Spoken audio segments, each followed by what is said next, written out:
Ito ang GMA Regional TV News. Mainit na balita mula sa Visayas at Mindanao, hatid ng GMA Regional TV. Sinisisi ng ilang taga-barangay Guadalupe sa Cebu City ang isang high-end residential project sa isang burol na dahilan daw ng pagbaha sa kanilang lugar. Luan, anong update dyan?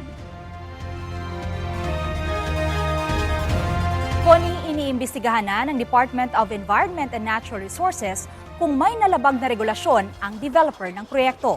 Ang iba pang detalye sa balitang hatid ni Femari Dumabok ng GMA Regional TV. Malabanawi Rice Terraces at may overlooking view ng Cebu. Ito ang The Rice at Monterrazas na isang high-end residential project sa Barangay Guadalupe sa Cebu City.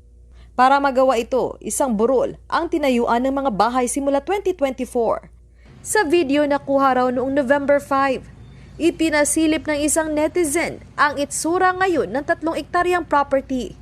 Kalikasan daw ang inspirasyon ng The Rice at Monterrazas. Ngunit, isa ito sa sinisisi sa paglubog ng Barangay Guadalupe nang manalasa ang bagyong Tino.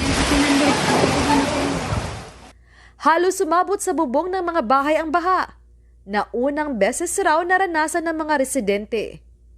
Tingin nila na wala ang forest cover dahil sa pagputol ng mga puno, kaya dumiretso pababa sa kanilang mga bahay ang tubig ulan. Sa inyong gidudahan sa tubigan to tubigan, sir? Dito ginasbabaw gigikan ma'am, sa bukid ginagikan. Kaya nailagingon nga Monterrazas? Possible gid. Kay wala may lain kay diri sa Guadalupe kay kana mong dalan da street kina igo gina sa mo agid nya. Sabi ng DENR, may tree cutting permit ang developer.